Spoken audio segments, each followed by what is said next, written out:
Então, esse exemplo número 1 sobre potencial elétrico é um exemplo retirado do Tipler, volume 2.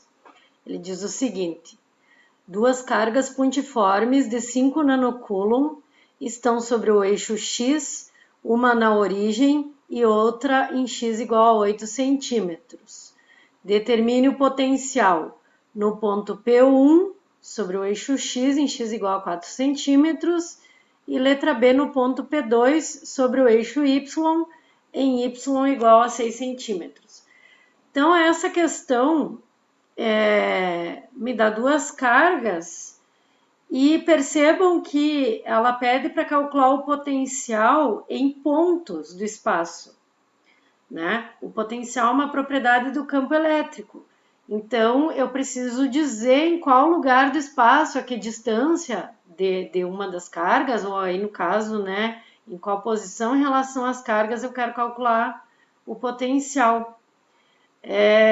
Como eu tenho duas cargas, eu tenho dois potenciais individuais, né? São dois campos elétricos. O meu potencial total é sempre a soma algébrica dos potenciais individuais. A única diferença entre a letra A e a letra B é o ponto onde eu vou fazer o cálculo, tá? As fontes de campo elétrico são as mesmas. Então, esquematizando esse problema do exemplo 1, eu vou fazer aqui um sistema de coordenadas, num plano cartesiano aqui, né, x, y. As minhas coordenadas são dadas em centímetros. Eu tenho uma carga de mais 5 nanocoulomb na origem, vou chamar essa carga de Q1. Eu entendo que, subentende-se que as cargas sejam positivas, já que não deu sinal, tá? E na posição 8 centímetros eu tenho uma segunda carga, Q2, 5 nanocoulomb, tá? Então eu vou calcular na letra A o potencial numa posição x igual a 4 centímetros. Então aqui é o meu ponto 1, que é a pergunta da letra A, é simplesmente um ponto, tá? Minhas cargas estão uma na origem e outra em 8 centímetros. Então, para eu calcular o potencial, já que eu tenho duas cargas, eu tenho dois campos elétricos, cada campo tem o seu potencial naquele ponto P1. Então, o meu potencial total é a soma dos potenciais, né, gerados pela carga Q1 e pela carga Q2. A fórmula do potencial, eu deduzi num vídeo anterior, é 1 sobre 4πε0, carga dividido por distância. Agora não é ao quadrado, tá? Não vão confundir porque são parecidas as fórmulas, tá? Ó, só tem uma carga e a distância não é ao quadrado na fórmula do potencial elétrico. 1 sobre 4πε0, agora para o termo 2 aqui, ó, vai a carga 2 e a distância 2. Quem que são essas distâncias 1 e 2? A distância 1 é a distância entre a carga 1 e o ponto P1, que no meu caso aqui, ó, são 4 centímetros. E a distância 2 é a distância entre a carga 2 e o ponto P1, que por acaso também são 4 centímetros, mas eu devo colocar em metros, tá? Eu vou colocar em evidência essa constante de Coulomb aqui, ó, 8,99 vezes 10 na nona. A carga 1 vale 5 nanocoulomb. Lembra que agora o meu potencial é uma grandeza escalar, tá? Mas como aqui são cargas positivas, vai dar potencial positivo.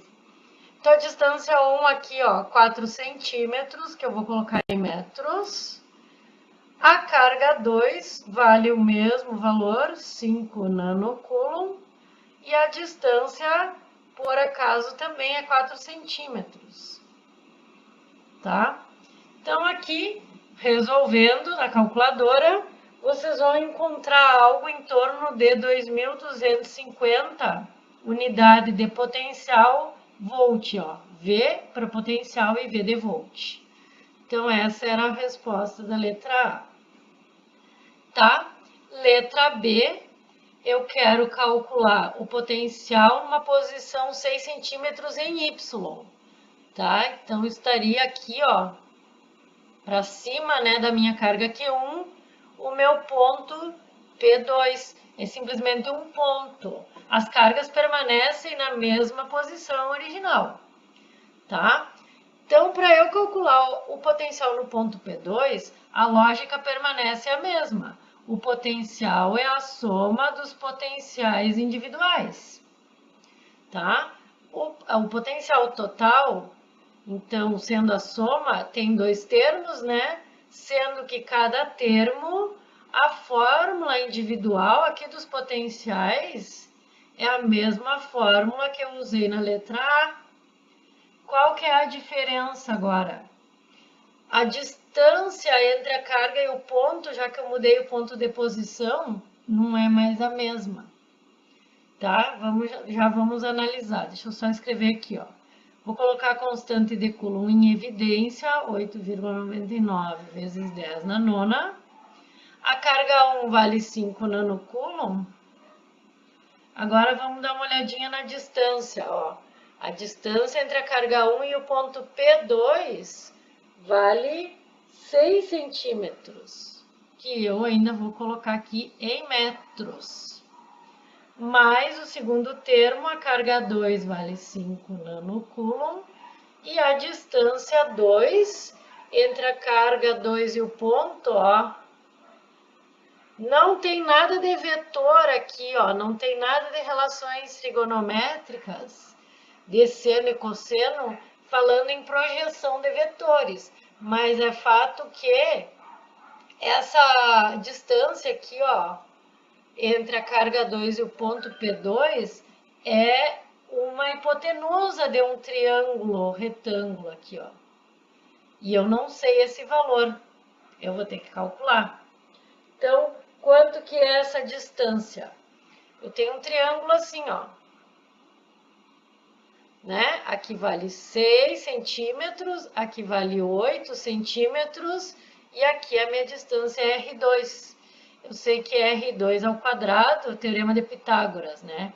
É 6 ao quadrado mais 8 ao quadrado. Eu estou fazendo em centímetros esse cálculo aqui, ó. Tá? Vocês vão encontrar para a distância 2 o valor de 10 centímetros, que eu preciso colocar em metros para poder realizar o meu cálculo, tá? Para fazer tudo no sistema internacional e a minha resposta ser em volts, tá? Então, ó, não é um problema vetorial, não foi projeção de vetor, foi simplesmente a maneira de eu descobrir a distância aqui porque formou um triângulo. Não confundam, tá? Quando é projeção de vetores e aqui que eu estou descobrindo o valor da distância entre a carga e o ponto. São coisas diferentes. Fazendo o cálculo, isso aqui deverá dar em torno de aproximadamente 1.200 volts. Tá? 2.250 na letra A, 1.200 aproximadamente é a resposta da letra B.